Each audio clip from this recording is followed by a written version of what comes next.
Middle Ages is the name given to the period between the 5th and the 15th centuries. In Spain, it's considered to have started with German invasion and ended with the conquest of Grenada, the Muslim kingdom in Spanish land. But one of the facts that made a difference between Spain and the rest of Europe was the Muslim invasion in 711. Hispania was transformed in Al-Andalus, and Muslims stayed in this land, south half of Spain, for all the period. Soon, Cordoba's emirate, Cordoba's caliphate, years later, a sort of kingdom independent from Damascus, was created. This period is considered a golden age for economy, military power, and also culture. Christian kings in the north fought to recover Spain. Kingdom of Austrias, Leon, Navarra, Portugal, Castile, and Aragon were created and advanced southwards. At the beginning of the 11th century, caliphate split off into different taifas after the civil war or fitna in Cordoba. Running away from this war, some of the magicians settled down as refugees in Zaragoza, taifa to which Calatayud belonged. In the court of Al-Jafar, the king, and Al-Mu'taman, his son, they developed a flourishing math school. When Christian king Alfonso I conquered the city of Zaragoza, the Muslim king moved with all his math books. Calatayud was conquered not many years later, but when this land was conquered, Muslims, Christians, and even Jewish lived in both kingdoms with relative peace, but they had to convert to each other's kingdom's faith.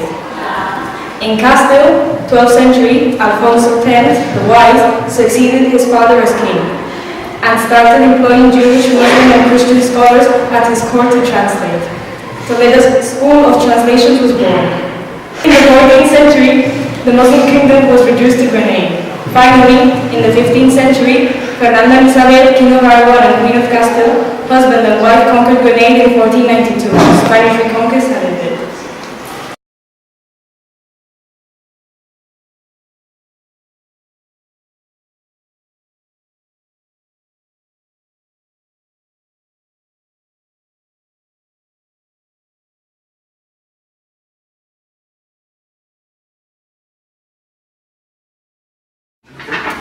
From an educative point of view, Calatayud has been an exceptionally rich town throughout history. Compared with other similar cities during the Middle Ages, there was a sort of university. Pedro Cervuna, who founded the University of Zaragoza in 16th century, is buried at Santa Maria's Church. And many other examples. It's also a remake fact that Benedict XIII of Avignon, known as Papa Luna, founded. The Studia Generales in Calatayud a bit more than 6 centuries ago at the beginnings of 15th century. Papa Luna ordered general studies to be founded at Santa Maria with 11 teachers to allow study civil and canonical laws, medicine, philosophy, poetry, and grammar. This way, teachers and doctors' degrees could be achieved, but we could study before carefully why this fact was something new. After a deep cultural crisis during 11th and 12th centuries, in contrast with what was happening in North Europe, Muslim schools at Cordoba and Granada were brilliant in different knowledges. Even when education was not free, parents used to pay for their children to be taught, and the number of persons who could neither read nor write was extremely low. Boys and girls had the same opportunities in primary schools. They used to learn to write, grammar, and math. Higher education was only possible for people who could afford it. There was no universities, and each student was free to choose wherever he considered to study. When his teacher thought he has achieved a certain level, he was having a license. Books were something really precious, and palaces used to have an important library. In Christian lands, schools belonged to the church and were mainly places at monasteries. They were considered the places where no laicity was kept. With the declining of island, schools at León or Toledo, for example, started preparing the basis over which study generals and universities were built. Pedro IV of Aragon founded the university at Huesca with the same right that Tolosa's, Montpellier's, or Lérida's had, as knowledge and science were considered goods present it was not possible to sell them. This point makes an important contrast with medieval society ideas, but studying was extremely expensive because they had to pay to be hosted and they had to buy materials which were not as cheap. University started at the age of 14, more or less. Different faculties had different studies programs. Education was mainly oral. Studies took many years and were divided in different levels.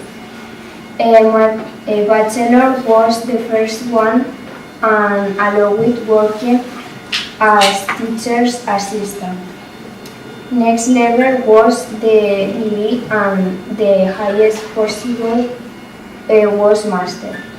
During 14th century, cities started to become more important and Calatayud, who developed a city, had an important area of influence. As its population increased, educative institutions were developed. This way, study generals in cities as Salamanca, Valladolid, Lérida, Huesca, Valencia, and Calatayud started working. When Benedict XIII of Avignon had the opportunity, he established in Calatayud Stadia Generalis, preceded by a school. This Stadia Generalis dedicated to laws, medicine, and arts.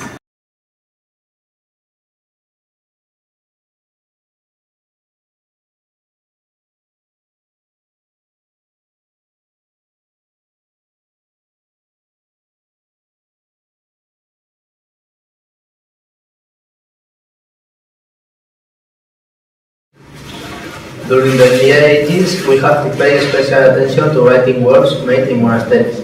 Until the invention of the printing press, books were copied by hand and were extremely precious possessions. Monasteries, which used to have a library, had a special space for monks that dedicated their life to copy. It was a scripture. Monks that work in writing were chosen because they had a special ability when writing and spent hours and hours writing carefully. Letter by letter, page by page, all the books that arrived to the monastery. Surfaced to write over her the name of Belum, and it was animal food. The younger the animal, the higher the quality for was carefully treated to be used to write over it. Parchment made with vegetable fibers was also elaborated and was used for not so important books.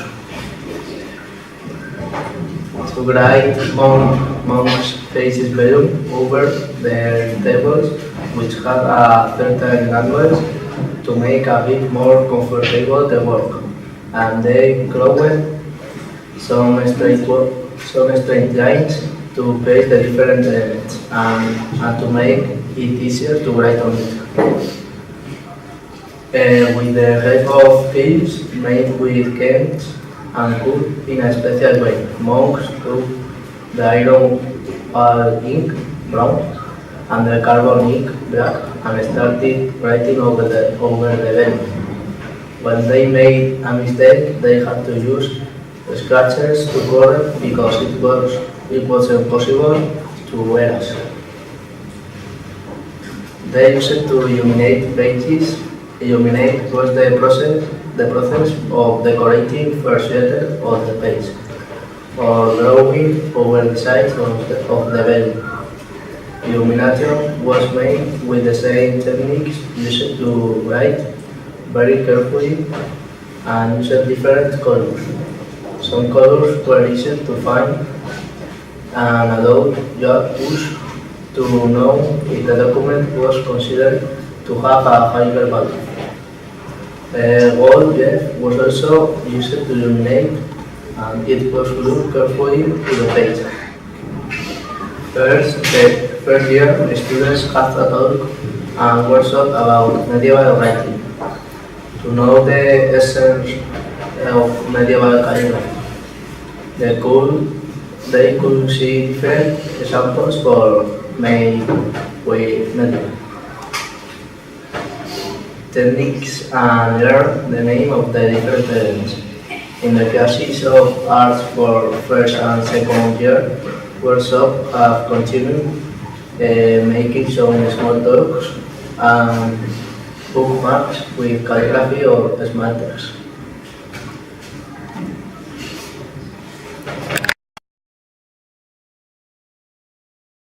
Middle Ages represent a flourishing period for knowledge in Spain, not comparable with the rest of Europe. It's in Spain, in San Millán de la Cogolla, where we can find the earliest representation of numerical in Arabic writing in Europe. It was the 10th century. Vigila describes seeing the documents. Maybe he was making history. In the 11th century, Gerber Torilla, who was later Pope Sylvester II and who stayed for 3 years in Santa Maria de Ripoll Monastery, also traveled to Córdoba and Sevilla, getting in touch with Muslim culture. He presented to Europe some of the knowledge he got during the trip, the use of astrolabe and calculating with Indo-Arabic numerals. Due to the Fitna, the Civil War, many Cordobese mathematics were refugees in Zaragoza. We could speak about Abed Ala bin Ahmed al-Saraqusti, Ali bin Ahmed bin Dar, or Ibrahim bin Idris at-Tujibi from Calatayud. They introduced algorithmic knowledge and studied geometry, astronomy and logic. Al-Mutaman, king of Zaragoza, whose father built palace of Aljaferia and succeeded the developing of a school at his court, wrote Kitab al-Istihman, the Book of Perfection, the British geometry book in Middle Ages in Europe. This book, lost until 1985, included the geometry of Euclides and Archimedes, but also some of the knowledge of Thabit bin Qurra and Banu Musa. It's also remarkable that they proved Weber's theorem and known in Europe until 17th century. When Zaragoza was conquered, the Muslim king had to run away with his book and established it in Rueda de Jalón, where probably Miguel de Tarazona, bishop of his land, found at least some of them and ordered it to translate in Tarazona School of Translation, helped by Robert of Chester.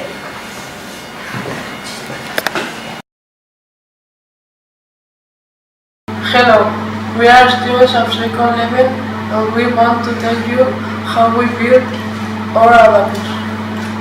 First of all, we measure the wood and cut it using hacksaw. After that, we plane the edge with sandpaper.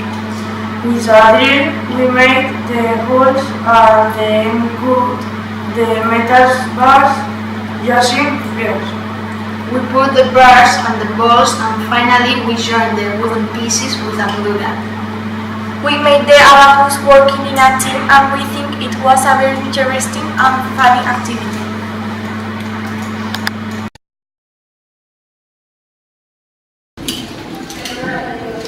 During the Middle Ages, in most of Europe, traders were used to calculate using the abacus. In Spain, due to Muslim conquest, we use it algorithm.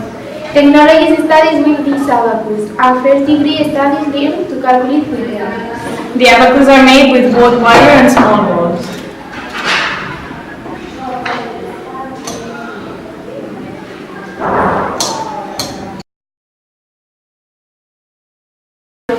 Third-year studies solved inheritance, deals, and fraction problems. These problems were very common in Muslim mathematics books.